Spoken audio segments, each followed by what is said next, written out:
Hi, Mystery Recapped here. Today, I'm going to explain an American action thriller film called Passenger 57. Spoilers ahead. Watch out, and take care.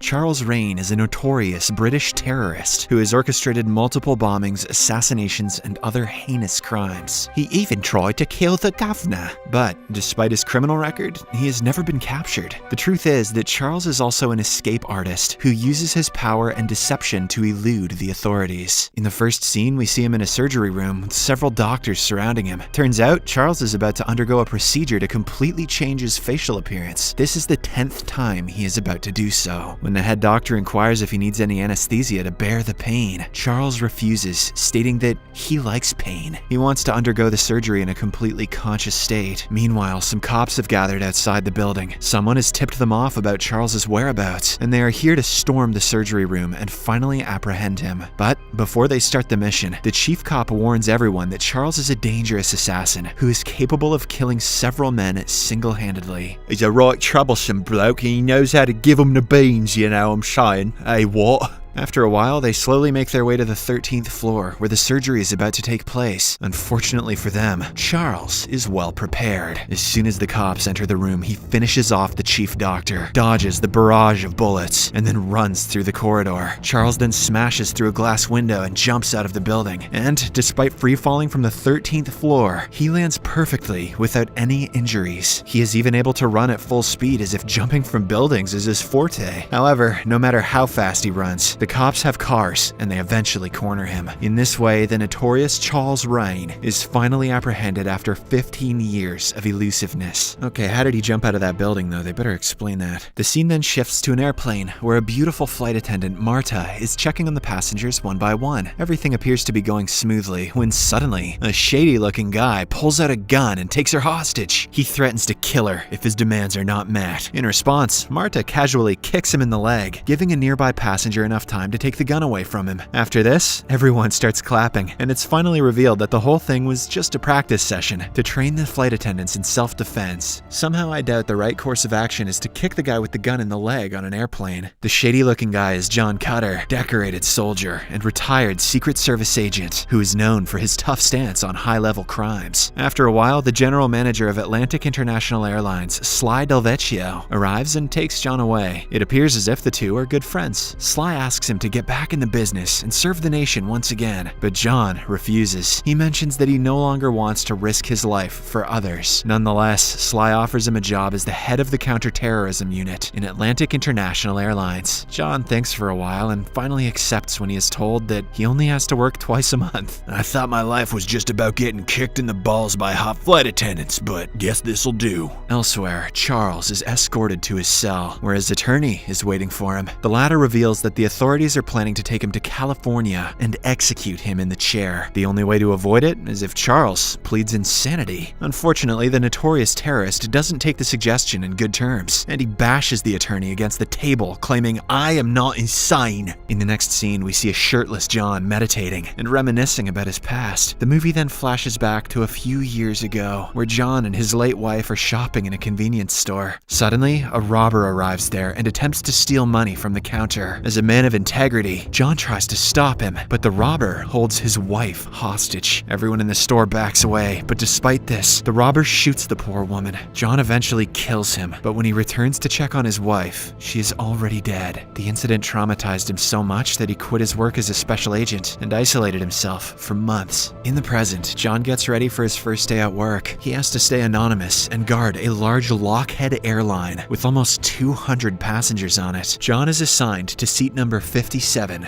hence the name of the movie. Coincidentally, Charles and 2 FBI agents also board the plane, indicating that the flight is heading for California. One of the flight attendants is Marta, while the other one is a beautiful young girl named Sabrina. Meanwhile, a little boy sees Charles and fires an imaginary bullet at him. In response, the cold-hearted killer pretends to be dead. However, when he shoots the boy back, his cuffs are revealed, which alarms the passengers nearby him. They start wondering if the flight is safe, and Sabrina assures them that there is nothing to worry about. After a while, she calls a suspicious-looking staff in the lower deck and asks him to send over the special service. The guy obliges and puts a metal briefcase on the waiting tray. At the same time, John, who is annoyed by his chatty seatmate, gets up and heads to the restroom to have some alone time. Once he locks the door, Sabrina retrieves the content from the metal box, and it turns out to be a gun. She then proceeds towards the two unsuspecting FBI agents and shoots them in the head, much to everyone's horror. After Charles unlocks his cuffs, 3 of his goons emerge out of their seats and threaten everyone to remain silent. Here, it is revealed that Charles had everything planned all along. When he got to know that the agents were escorting him in a commercial airline, he immediately hired some people to hijack it. In the next scene, Charles heads to the cockpit and shoots one of the pilots dead to assert his dominance. Then, he announces over the radio that they are going to change courses and that the plane is officially hijacked. However, if the passengers remain calm and obey his orders, no harm will come to them. John, who is still in the restroom, overhears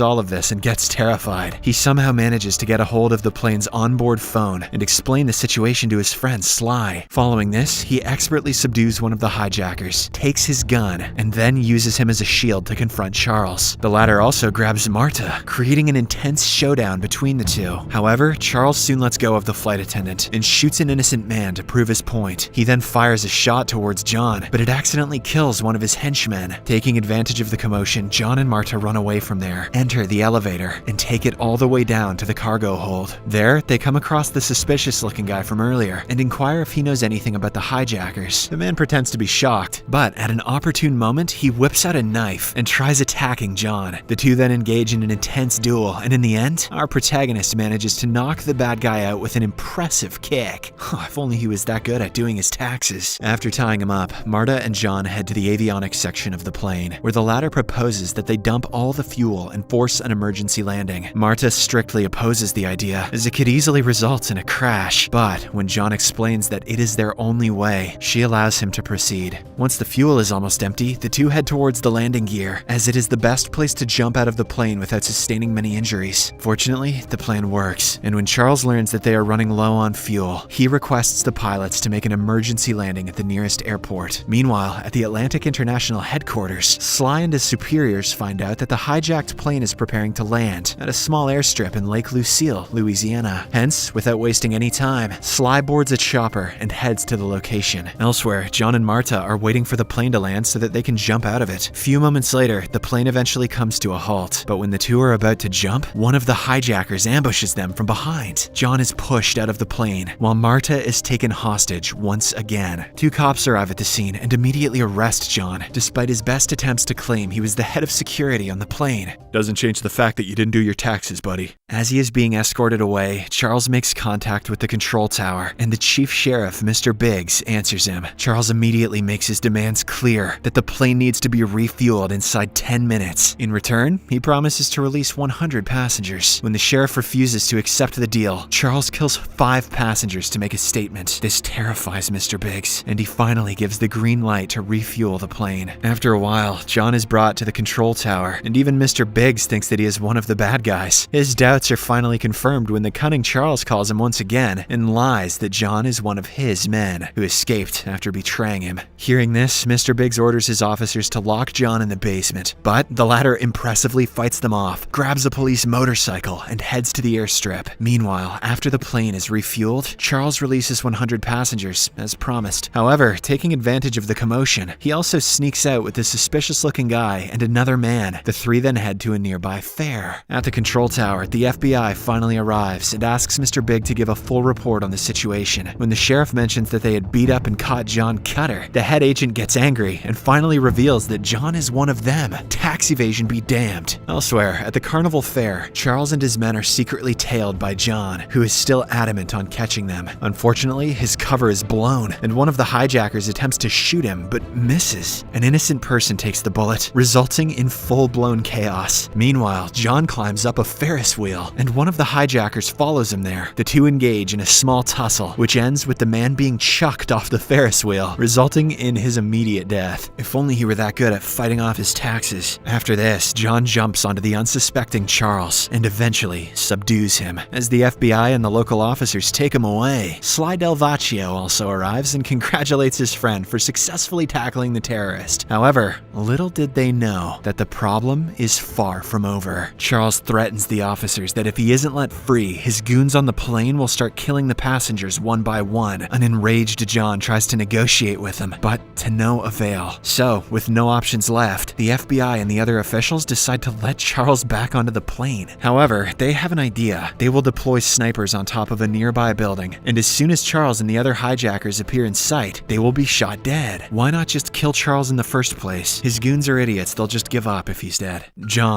is ordered to lead the entire mission. In the next scene, 2 FBI agents lead Charles to the plane, but as they are about to enter, the snipers start shooting them instead. It turns out that the suspicious-looking guy from earlier has killed the original snipers and is now gunning down all the FBI agents. Soon, a shootout between the hijackers and the agents ensues, which results in several deaths, including that of the suspicious-looking guy. The plane also starts getting away, but John is not going to give up so easily. He, along with Sly, gets into Mr. Biggs' car and asks him to chase the plane. The idea is to grab hold of the retractable landing gear and enter the plane through that. Although the stunt is an extremely dangerous one, it is a piece of cake for Mr. Cutter. He effortlessly clings onto the landing gear like it's his daily bread and butter. Once inside, he goes to the cargo hold and kills one of the hijackers. Then he sneaks onto Sabrina from behind and knocks her out. Now, the only hijacker left standing is the notorious Charles himself, British. Before confronting him, however, John heads to the cockpit and asks the passengers to change course and head back to the Lake Lucille airstrip. After this, the final showdown begins. Despite John being a trained fighter, Charles matches him stride for stride. A stray bullet in their fight shatters one of the windows, causing the loss of air pressure in the plane. The main door is also blown out, and Marta, who is standing just next to it, is left hanging for dear life. Fortunately, John acts quickly and takes Charles near the broken exit. The two of them exchange some final blows, and in the end, John prevails by kicking the terrorist out of the plane. With him now dead, the madness is finally over, and all the passengers celebrate by busting out some cringe moves. John then contacts his superiors at the control tower and informs them that he has taken down Charles, making them rejoice in happiness. In the final scene, the plane finally lands, and all the passengers are escorted to safety. John,